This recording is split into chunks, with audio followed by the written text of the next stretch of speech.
Most of us who are in the market for a small B segment hatchback would probably overlook the Kia Pincanto.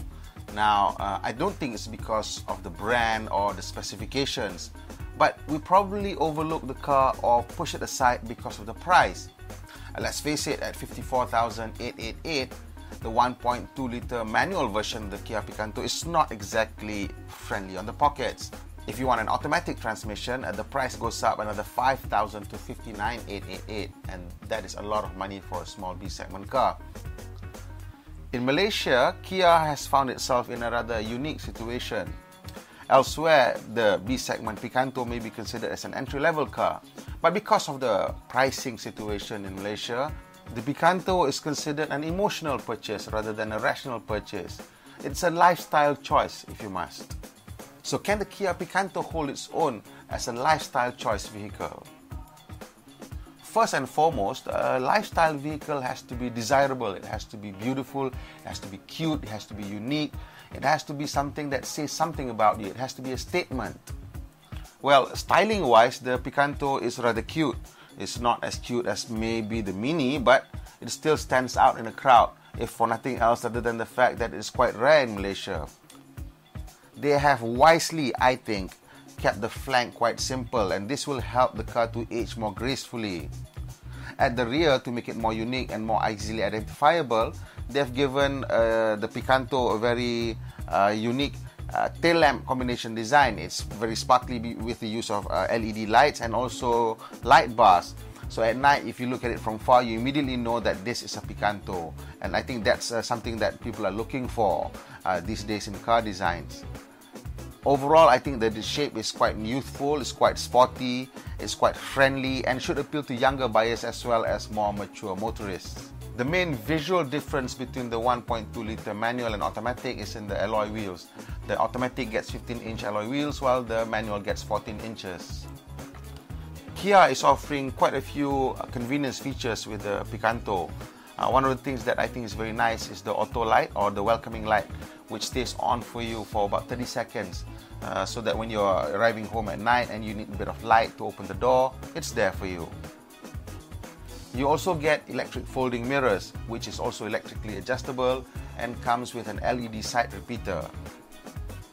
A good city car should combine compact dimensions, good looks, and, this is very important, a spacious cabin. I think Kia has done a rather decent job with the Pincanto. They've given the car, although it's small from the outside, a rather spacious feeling cabin. One of the most important key to that success is the dashboard, which is rather simple and falls away from the driver and doesn't intrude into the passenger space too much. They've also spent a decent amount of time sorting out the ergonomics.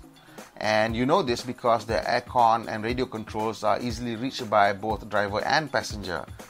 Yes, we know that the aircon and radio controls are not considered essential controls, but if the engineers and designers had put enough effort just to make them easy to reach and intuitive to operate, then I think it's a safe bet to assume that all the other controls have also been ergonomically sorted out, and they are well sorted out. We spend most of our time in the city being stuck in traffic jams or at least driving slowly in traffic congestions. And we need something to keep us amused, keeping us entertained. A good radio is quite critical in a city car. And the Pincanto comes with a decent sound system. The radio is has a CD player, it is MP3 capable, and has Bluetooth connectivity. And I do want to mention something about the Bluetooth connectivity. It connects very quickly. With an iPhone, it takes less than 3 seconds most of the time, 5 seconds at the longest. And I think that is an important feature because it annoys me, and I know it annoys quite a lot of other people as well, if the Bluetooth takes forever to connect. A good city car should make life in the slow lane very bearable, if not fun. One of the ways that Kia has made the effort to make life in the slow lane rather bearable is by giving it electric power steering. Never mind the technicals, simply what it means is that with an electric power steering, they can make the steering feel feather-light at slow speed. You know, when we are in traffic jam, we're in congestion, and we want to change lanes, everything is very light. When we're going to park the car, everything is very light. Now, as soon as the speed picks up, they then remove the power assistance appropriately to an appropriate level, giving it a naturally weighted feel. And I think in this Pincanto it works quite well. It's not the most sensitive or the most accurate of steering, but then again, this is not a racing car, it's a city car. If you're looking for an area where the Kia Pincanto excels, I think it's in the safety area. Both models come with 6 airbags, that's dual front, dual side and dual curtain airbags. It also comes with isofix anchors at the back for child seats, and it has electronic stability control, anti-lock brakes, brake assist, traction control, hill assist, hill start assist, speed sensing auto door lock, and impact sensing auto door unlock. So you are not losing anything in terms of safety at all if you choose the Kia Pincanto. In fact, it probably trumps some of the bigger cars from competing manufacturers. After spending about a week with the Kia Pincanto, there are several things that we really like. Top of the list is the keyless go system. Now, as a city car, this is just so sensible. We get in and out of the car sometimes as many times as 10, 15 times a day. Not ever having to take your keys out of the bag or out of your pocket is just a major convenience. We also like the space of the car. It's not very spacious, but it is enough, especially if you're just driving with 1 or 2 person most of the time. It feels very spacious. They've made the seat slide so far back that even very tall drivers would feel quite at home. Surprisingly, we like also the driving style.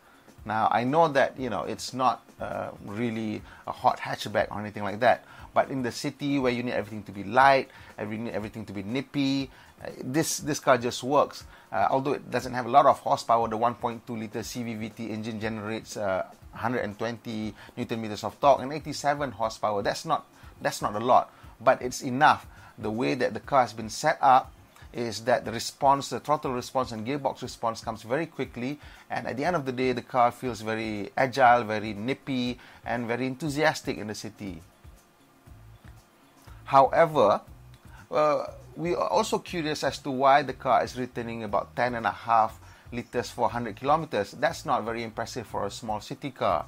Now, we don't know where that's going, and combine that with a 35-liter tank, you run out of petrol just slightly over 300 kilometers, and for most people that could mean visiting the petrol station twice a week. Overall, we're looking at the features, looking at the design, looking at the specifications, safety, the warranty. I think that the Kia Pincanto is a very credible lifestyle choice vehicle, and it certainly looks like a good buy when you compare it to the other imported competitors. We give it 7.5 out of 10.